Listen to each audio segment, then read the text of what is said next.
हम कह रहे हैं कि जो 543 जो हमारे पहली पार्लियामेंट है उसमें से 33% आज ही लागू करो। कांग्रेस और पूरी अपोजिशन उनके साथ खड़ी है। बीजेपी को फायदा होगा इससे, जिस तरह से थोड़ा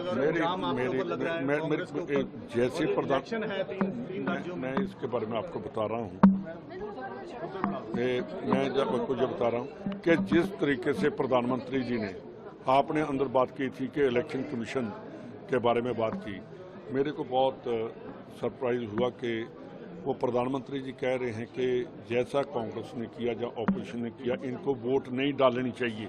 ये कहा उन्होंने अपने भाषण में। क्यों नहीं इलेक्शन कमीशन ने उनके ऊपर एक्शन लिया?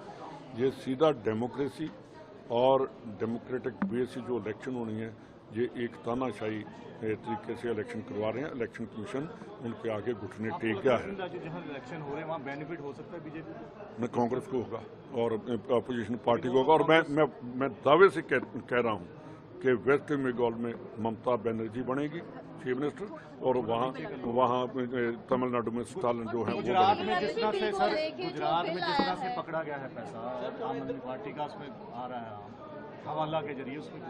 देखिए, दोनों ही पार्टी जो है, जो उन्होंने कहा है कि बीजेपी ने कि जो पंजाब से हवाला का पैसा आ रहा है, तो फिर ईडी का रेड क्यों नहीं होना चाहिए? वहाँ पहुँचनी चाहिए ईडी के किसने वो किया। उसमें जो पंजाब में है वो विजिलेंस अपोजिशन के ऊपर काम कर रही है, वहाँ ईडी कर रही है। अगर दो मंत्रियों, जो एक एमपी और सिटिंग एमपी और एक मिनिस्टर के ऊपर ईडी का रेड हो सकता है, तो जो हवाला जो लेकर गया है उसका इनको डीपली और बहुत ध्यान से उसकी इन्वेस्टिगेशन होनी चाहिए कि वो हवाला का पैसा कौन लेकर आया, कहाँ से गया और किसके पास जाना था, इसकी इन्वेस्टिगेशन होनी चाहिए। आपको क्या लगता है कितना सही और क्या? मैं देखिए, ये बिल के मैं अदरवाइज फेवर में हूँ, और कैप्टन अमरिंदर सिंह जी के टाइम में उस टाइम भी हमारी यही थी कि इसके ऐसा कानून लेकर आए। 2018 में जो कानून पास हुआ था उसकी आईपीसी में उसकी अमेंडमेंट थी कि 295A को 295AA किया जाए। वो उन्होंने 8 साल वहाँ रखा।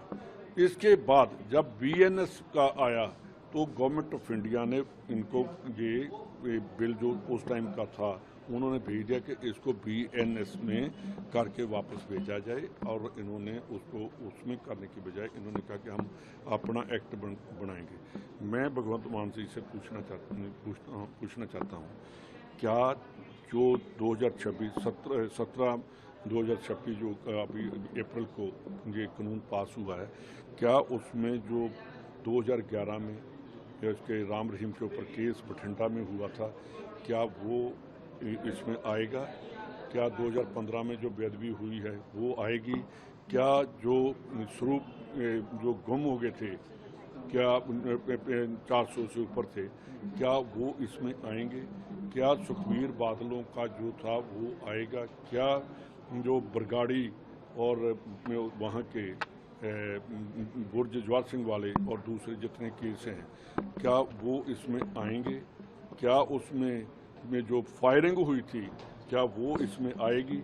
ये सभी बातें मुख्यमंत्री को बताना चाहिए कि इस एक्ट में वो लेकर आए। तो साथ ही मैं हरपाल चीमा से पूछता हूँ कि जो एक्ट पास हुआ है, आपने कहा कि हम कभी बर्दाश्त नहीं करेंगे जो बेअदबी करेंगे।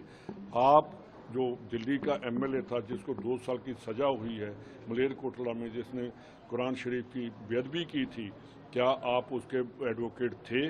आप माफ़ी मांगोगे कि मैंने एक बेअदबी करने वाले के साथ दिया, आगे से मैं ऐसा